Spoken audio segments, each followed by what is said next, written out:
आज हम भारत के सबसे ताकतवर लोकतांत्रिक अधिकारों में से एक आरटीआई यानी सूचना का अधिकार को आसान तरीके से समझेंगे कि आखिर ये क्या है और इसकी क्या विशेषता है और लोग आरटीआई से आखिर किस तरीके से अपने प्रॉब्लम को या समस्याओं को सॉल्व कर सकते हैं। आरटीआई कोई कानूनी जाल नहीं है बल्कि जनता का सीधा सवाल पूछने का अधिकार है। आरटीआई का पूरा नाम है राइट टू इंफॉर्मेशन एक्ट 2005 में ये शुरू हुआ था, इसलिए राइट टू इंफॉर्मेशन एक्ट 2005 है इसका पूरा नाम।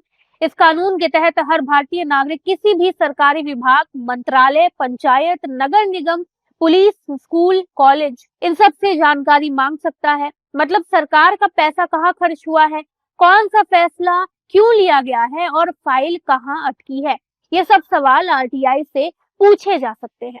यही वजह है कि आरटीआई को भ्रष्टाचार के खिलाफ सबसे मजबूत हथियार माना जाता है। आरटीआई के जरिए मिलने वाली जानकारी की लिस्ट बहुत बड़ी है। आप सरकारी योजनाओं का बजट, खर्च और लाभार्थी की सूची मांग सकते हैं। सरकारी नौकरियों की भर्ती प्रक्रिया, मार्कशीट, कट ऑफ और चयन नियम पूछ सकते हैं। जमीन, टेंडर, लाइसेंस, बिल भुगतान, वितरण, यहाँ तक कि पुलिस एफआईआर जांच की स्थिति और केस की फाइल मूवमेंट भी मांगी जा सकती है। हाँ, कुछ समस्याएं हैं जैसे राष्ट्र सुरक्षा, विदेश नीति या किसी की जान को खतरा, लेकिन अगर लोकहित बड़ा हो तो इन पर भी जानकारी मिल सकती है। आरटीआई फाइल करने की प्रक्रिया बेहद आसान है।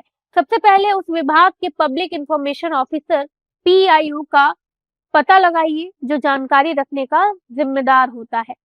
फिर सादे कागज पर या ऑनलाइन आवेदन लिखिए, मैं आरटीआई अधिनियम 2005 की धारा 6(1) के तहत जानकारी चाहती हूँ।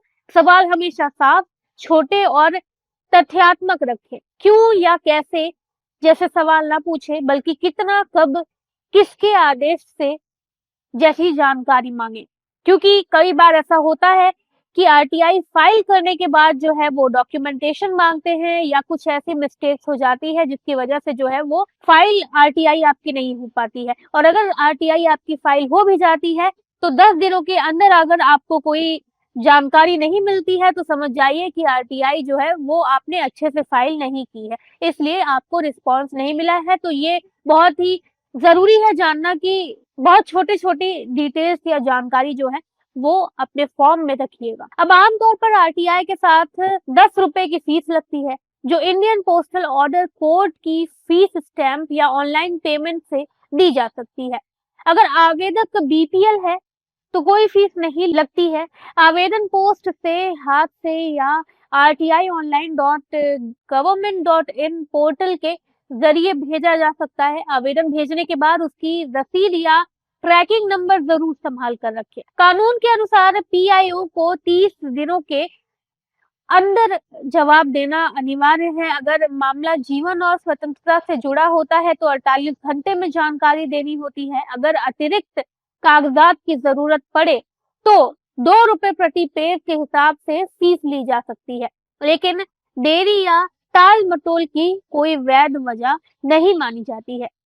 अगर पीआईओ जवाब नहीं देता है, अधूरी जानकारी देता है या गलत बहाना बनाता है तो घबराने की जरूरत नहीं है। आप फर्स्ट अपील उस विभाग के वरिष्ठ अधिकारी के पास कर सकते हैं।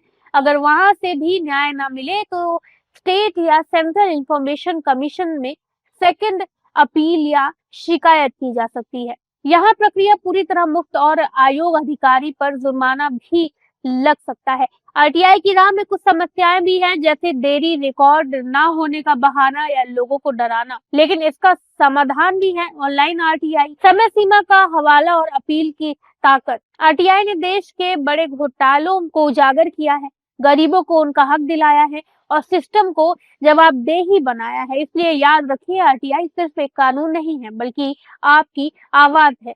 सवाल पूछना आपका अधिकार है। जितना ज्यादा आरटीआई का इस्तेमाल होगा उतना ही मजबूत हमारा लोकतंत्र भी होगा। तो आप इस वीडियो के बारे में क्या सोचते हैं? आरटीआई को लेकर आपकी क्या प्रतिक्रिया है और क्या आपने कभी आरटीआई फाइल की है? जवाब कमेंट सेक्शन में जरूर दीजिएगा। धन्यवाद।